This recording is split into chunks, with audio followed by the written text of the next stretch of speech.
Fabrice Arnaud, je suis le CEO de Scambio, la société qui a développé Pharmacy Lounge.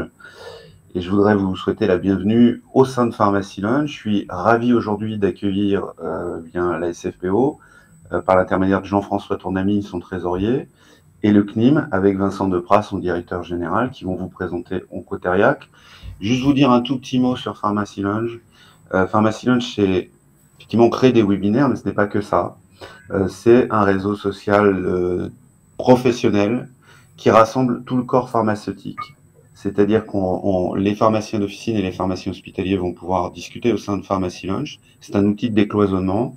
Les étudiants, les internes sont invités à nous rejoindre aussi, à rejoindre Pharmacy Lounge, ainsi que les pairs de la profession. Donc c'est confidentiel, bien sûr, éthique, sécurisé, et ce sont des fonctionnalités apparentées aux réseaux sociaux, mais cette confidentialité en plus. Voilà, ce que je voulais aussi vous signaler, c'est que la session, elle est bien sûr enregistrée. Et puis, si vous avez des questions, n'hésitez pas à poser vos questions via le chat et on les transmettra ou à Vincent Depras ou à Jean-François Tournamy. Je laisse tout de suite donc la parole à Vincent et Jean-François pour cette présentation, cette première d'Oncotheriac via Pharmacy Lounge. Merci Fabrice, merci de nous accueillir sur le webinaire. Alors, en préambule, petite présentation d'Oncotheriac. Qu'est-ce qu'Oncotheriac? Pour ceux qui ont trop bien connu la version papier de 600 pages. Comme toute chose arrivée à ses limites, donc là, on a décidé de digitaliser la 7e édition, et on parle bien de digitalisation et pas de numérisation, c'est-à-dire que on s'est pas contenté de simplement reporter sur une page web l'intégralité des contenus de la 7e édition et en mettant quelques mises à jour. Il y a eu un vrai travail sur la plateforme à laquelle vous accédez aujourd'hui. Rapidement, en fait, forcément, l'élimination du papier apporte quelques souplesses, notamment en termes de mise à jour. Donc, toutes les monographies ont été remises à jour par rapport à la 7e édition. Tous les contenus, enfin, les généralités et les annexes ont été également mises à jour et complétées. Et parallèlement à ça, une fois qu'on a fait le lancement, on passe en mode mise à jour continue, ce qui était le gros changement majeur par rapport à l'édition papier, qui en général était obsolète avant même sa sortie des presses. Donc ça permet d'avoir un outil qui est complètement à jour et en permanence. Alors, concrètement, le gros travail qui a été effectué par la SFPO, c'est sur 3 grands axes. Donc, les généralités. Il y a 46 chapitres actuellement dans la plateforme. C'est un dossier qui a été porté par Jean-Luc Cazin et Jean-François Tournamy au sein de la SFPO. L'énorme travail de révision des monographies et d'enrichissement de ces dernières, ça a été cadré par un travail conjoint entre la SFPO et le CNIM. Le CNIM agissant sur la partie réglementaire et la SFPO faisant le travail de sélection des données et le travail d'auteur. Ça a été coordonné par Isabelle Madeleine, Jean-François Tournamy et Camille Lely pour le CNIM. On est passé de 106 monographies en 2013 à 167. La mise à jour n'est pas encore terminée, aussi bien des autorisations de mise sur le marché que des statuts d'accès précoce. Et le gros avantage justement d'être passé au format digitalisation, c'est de pouvoir faire des insertions de DCI au fil de l'eau. Donc en fait, ces 67 monographies vont encore s'enrichir au fur et à mesure. Le troisième dossier qui est dans une temporalité un peu plus longue et pour lequel on n'a pas encore fait de publication, c'est les protocoles, parce que ça va consister en fait en la fusion de trois thésaurus qui sont issus de l'hôpital Saint-Louis de la Paix à Paris, le CHU de Tours et Pontoise. C'est un sujet qui est porté aussi par Isabelle Madeleine et Jean-François Tournamy, l'idée étant de faire une base consolidée de protocoles qui sera mise à disposition en 2022 ou 2023 selon l'ampleur des travaux une fois qu'on aura fusionné ces trois bases. L'ADN d'Oncotheriac, travail d'auteur, c'est principalement la force d'Oncotheriac, c'est que véritablement en fait c'est parti du réglementaire avec l'expertise de la SFPO pour faire des monographies qui sont véritablement le reflet des pratiques de terrain. Donc c'est exactement ça, choix et traduction de l'information réglementaire, c'est-à-dire que c'est partir du RCP pour aboutir à une monographie qui est enrichie et épurée. La mise à jour, elle se fait quasiment en temps réel pour toute la partie des données réglementaires. Les généralités sont rattachées aux monographies, ça vous le verrez dans la démonstration. Toutes les informations que vous trouvez dans Cotariac font l'objet de liens vers des publications scientifiques. Sur les monographies, toutes les stabilités sont faites par un groupe de travail expert, côté SFPO. On a rajouté en fait sur les monographies des accès sur les fiches oncoliens d'un côté pour la partie qui peut intéresser toute la partie officinale et aussi la partie patient. Et bien évidemment, puisqu'on est resté en lien avec le réglementaire, donc vous avez accès à la monographie qui est sur la base de données médicamentariat que le CNIM édite. Jean-François, je te laisse prendre la main sur les principes éditoriaux. Merci. Bonjour à tous. Merci Fabrice d'avoir organisé ce webinaire pour présenter Oncotériac. Alors sur les principes éditoriaux, on a gardé des anciens principes. Alors on parle de double validation, mais c'est une double validation à minima.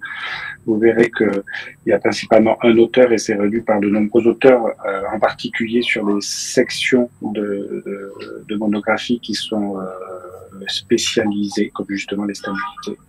Je reviens pas sur la mise à jour qui est vraiment au fil de l'eau, que ce soit les AMM, les codeless, les changements majeurs, les post-congrès, on est un petit peu inondé d'informations médicales, on fait le tri et on met à jour quasiment instantanément, parce que c'est très simple et parce que ça nous aide à avoir l'information nouvelle le plus rapidement possible. Les monographies, on a fait le choix de les mettre en ligne dès le stade accès précoce. Donc là, ce que vous disiez Vincent, c'est qu'il y a encore des monographies qui sont en accès précoce et qui sont pas tout à fait finalisées. Donc il faut qu'on atteigne un seuil d'équilibre. Voilà la question sur les. On suit depuis les phases 3 et les accès compassionnels, mais pour le moment, on se concentre pour bien stabiliser à partir de l'accès précoce. Il y a un comité de veille scientifique SFPO CNIM qui se réunit au rythme chaque mois. Et puis, vous avez vu, on commence à envoyer quelques newsletters dès qu'on a un nouveau chapitre. Pour le moment, pour des nouveaux médicaments, on le fait on essaie de s'y tenir, ce qui vous amène pas mal de newsletters de la SFPO. Alors concrètement, je vais vous faire une petite démonstration pour ceux qui n'ont pas eu l'occasion de naviguer dans Oncotériac, donc qui s'articule aujourd'hui sur le site. Alors que je suis en mode administrateur, il y a un 4e onglet qui ne vous concerne pas, mais qui vous concernera peut-être plus tard. Je vous en dirai 2 mots tout à l'heure. Aujourd'hui, si vous vous connectez, vous avez accès au contenu, aux monographies, au protocole. Donc, on va y aller dessus. Hop là. Je sais pas ce que j'ai fait. Donc, je vais revenir sur le diaporama, ça sera plus simple. Dans lequel donc vous avez notamment des méthodologies, les méthodologies qui sont appliquées et la liste des auteurs. Alors, je les montre pour leur rendre hommage, parce que sans eux, Oncotériac n'existerait pas, ni dans la première édition, ni dans la 7e, ni dans la version digitalisée. Donc voilà, je vais quand même les passer pour leur rendre hommage. Je vais vite. Et donc il y en a à peu près une 60aine et on a de plus en plus d'auteurs qu'on sollicite ou qui se manifestent et avec qui on travaille pour créer notre outil. C'est bien le but. Alors, sur les particularités interactives et justement de cet outil digital, on va avoir des navigations intuitives avec des champs de recherche qui sont intéressants. Par exemple, je sais pas, je vais faire un essai sur le niveau du MAB. Ce qui est intéressant, c'est que vous faites une recherche, il vous dit que ce niveau du MAP, vous allez le retrouver dans un certain nombre de généralités, dans au moins 7 chapitres de généralités. Donc, si vous cliquez dessus, vous verrez, il y a le niveau du MAP. Il va concerner aussi 5 monographies. Pourquoi? On va avoir comme résultat la monographie du niveau du MAB, mais aussi celles pour lesquelles il est cité, notamment en tant qu'association. Et puis bientôt, il y aura les protocoles. Je vous en redirai 2 mots tout à l'heure. Pour les renvois aux bibliographies, je peux vous montrer donc chaque contenu, généralité ou monographie contient classiquement de la bibliographie. Simplement là, toutes les références bibliographiques sont liées, ça évite d'avoir à les chercher, elles sont sélectionnées et elles ont un lien donc hypertexte qui permet d'aller les récupérer au moins sur PubMed. Concernant les effets indésirables, on a fait un travail important pour donner de l'information complémentaire sur le type et notamment les grades d'effets indésirables, si bien que lorsqu'ils sont documentés par une graduation OMS ou CTCAE, on va avoir ici en mode nuage à quoi correspond par exemple un grade 2 de leucopénie, neutropénie, un grade 3, etc. Idem pour la thrombopénie, idem pour l'anémie. Et puis, est-ce que vous m'entendez encore? J'ai l'impression que j'ai des coupures. Ouais, c'est bon. Et puis, concernant les effets indésirables, lorsqu'il y a un contenu d'effets indésirables qui est traité dans mon Cotériac, on va pouvoir aller chercher et puis regarder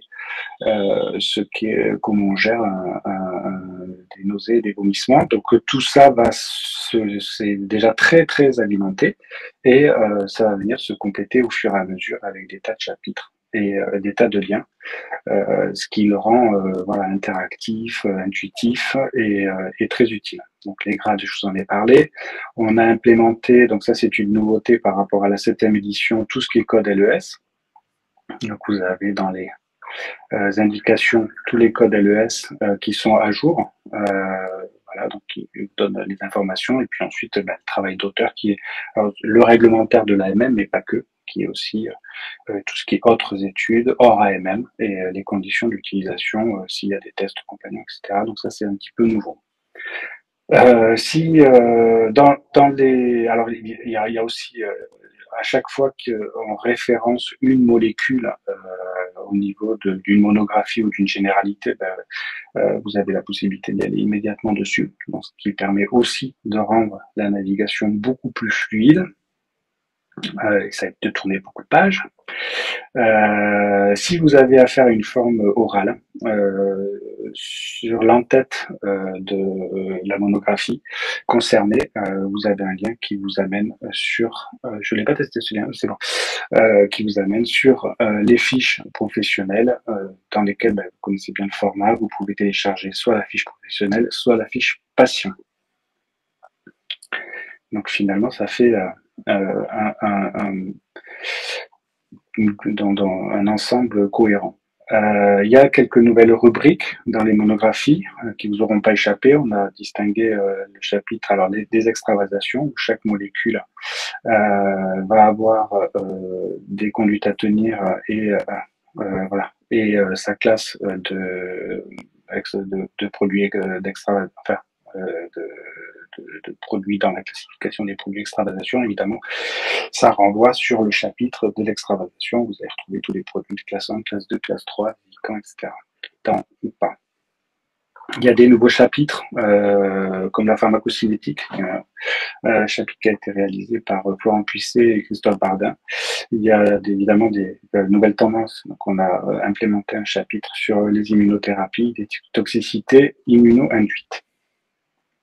Et donc ça va s'alimenter aussi au fil de l'eau avec l'actualité des nouvelles modalités. Alors les perspectives pour 2022, donc à court terme et à moyen terme, c'est ce que je vous disais, c'est d'essayer de tendre vers l'exhaustivité de toutes les molécules qui sont en AAP.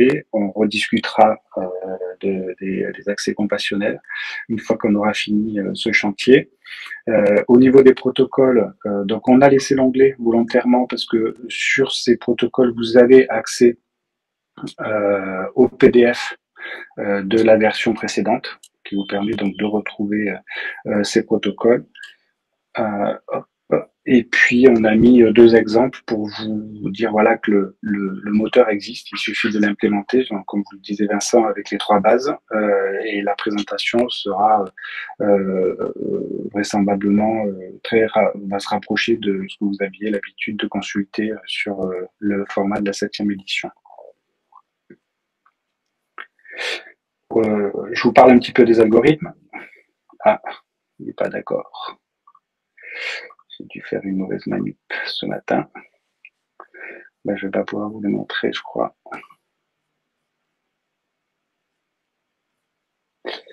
Hop.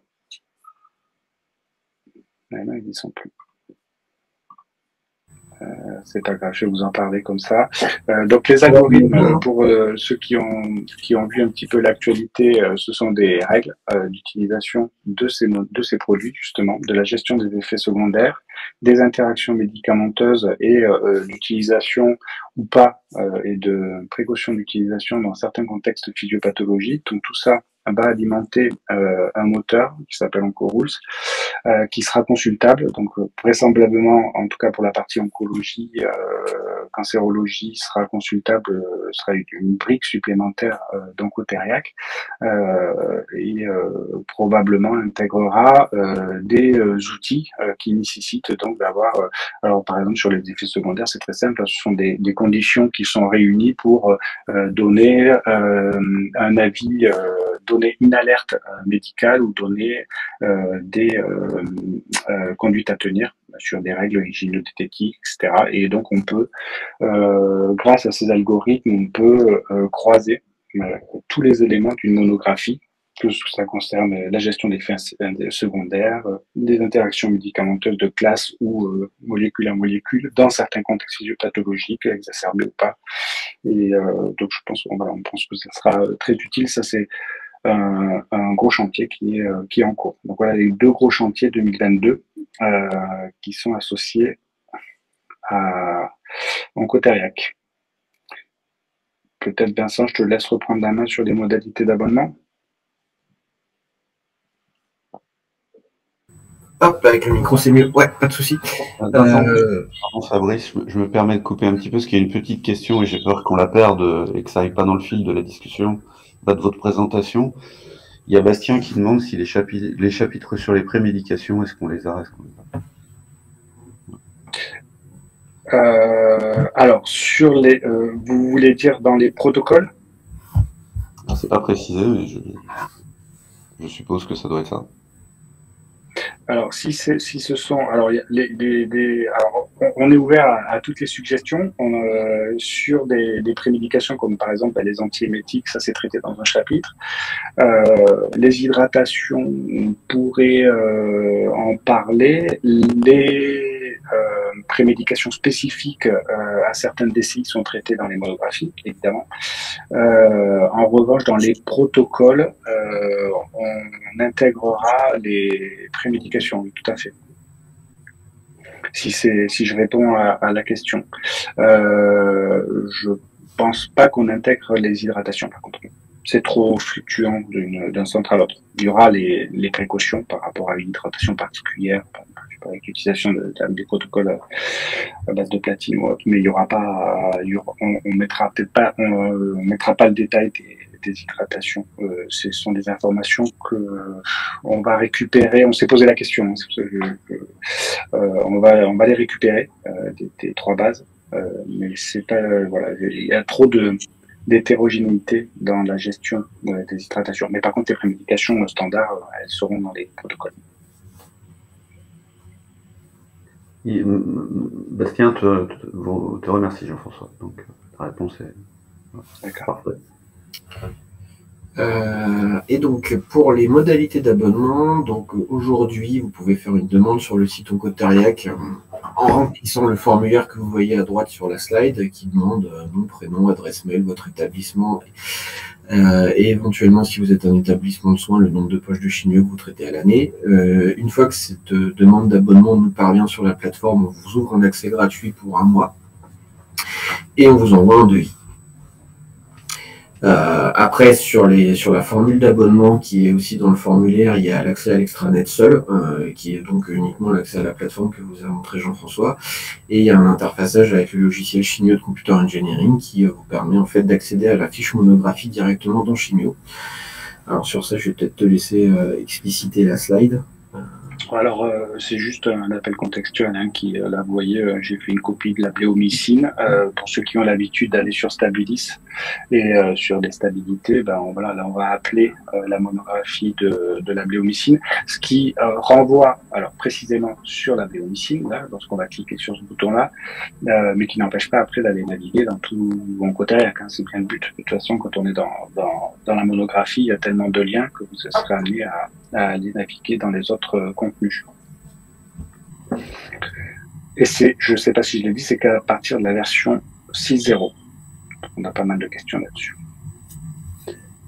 Jean-François Vincent, il y a une autre question d'Alexia qui demande si une interface avec Asclepios est envisagée.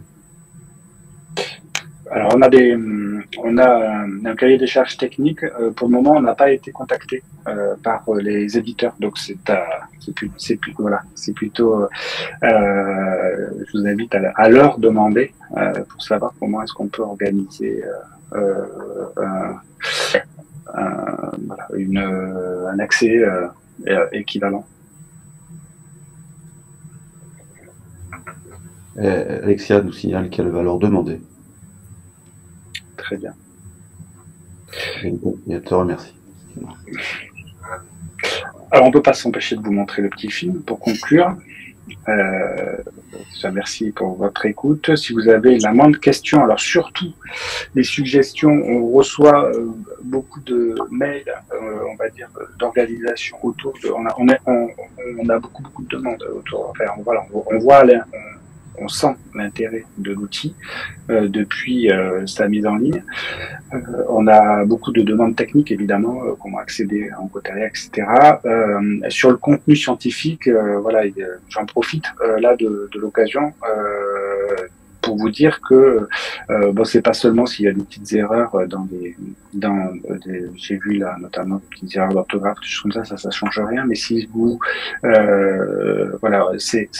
vous pouvez participer, c'est pas un wiki du médicament anticancéreux, mais il faut surtout pas hésiter.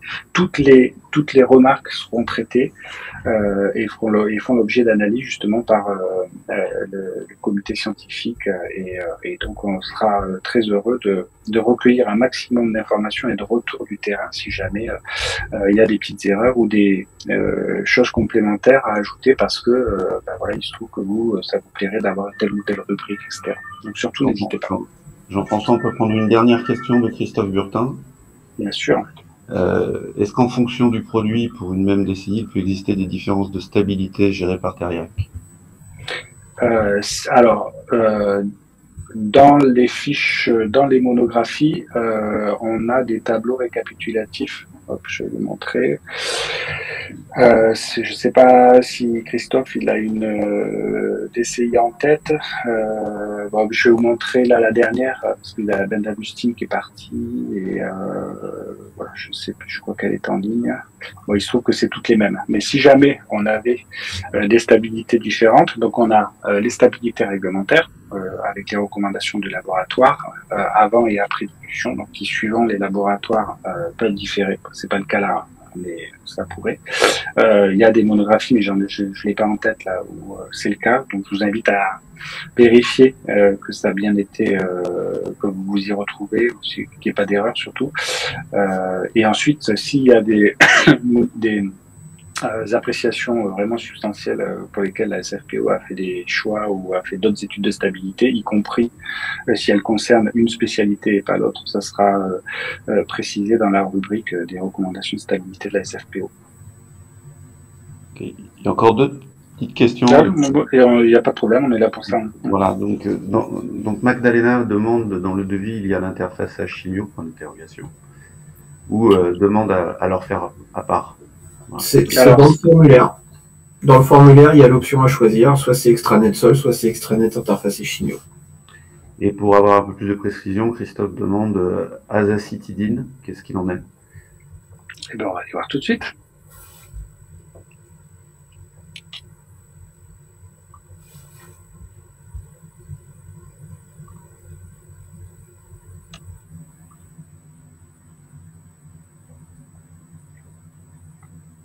Je pense que c'est à jour.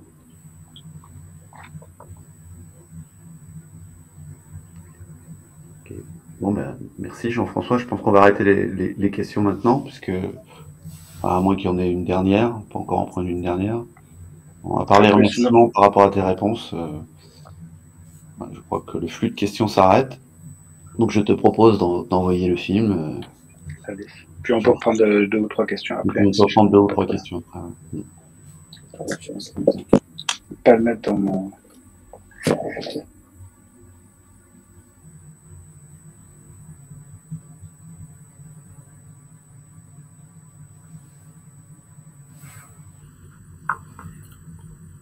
On n'a pas le son, Jean-François.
Alors, malheureusement, Jean-François n'a pas eu le son.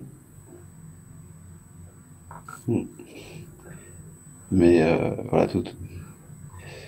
on a vu le film défiler. L'essentiel est vu. L'essentiel est vu. Voilà. Écoutez, je ne vois plus de questions. Si vous avez une dernière question, Jean-François et Vincent sont prêts à y répondre. Ce sera la toute dernière, puis qu'on arrêtera la session. Je ne vois pas de questions apparaître, donc je pense que tout le monde est satisfait de cette présentation. Et je vais vous remercier, Jean-François et Vincent, pour la présentation donc Cotériac de ce jour. On aura d'autres sessions. Les dates sont en cours de validation, mais d'autres sessions seront prévues. Ah, peut-être une toute dernière question. Non, c'est juste des remerciements. Et un petit avis de Christophe qui dit qu'il faudrait prévoir un lien avec l'adresse du DSI pour l'abonnement. Voilà pour cette dernière remarque. Donc, en attendant, je vous souhaite à tous une excellente journée et je vous remercie encore pour cette présentation de Cotériac et merci à tous d'être venus sur Pharmacy Lounge. Et à très bientôt pour cette prochaine session au Cotériac et d'autres webinaires, puisqu'il y a d'autres webinaires qui sont réalisés depuis Pharmacy Lounge sur d'autres sujets. À très bientôt. Merci Fabrice, merci à tous, à bientôt.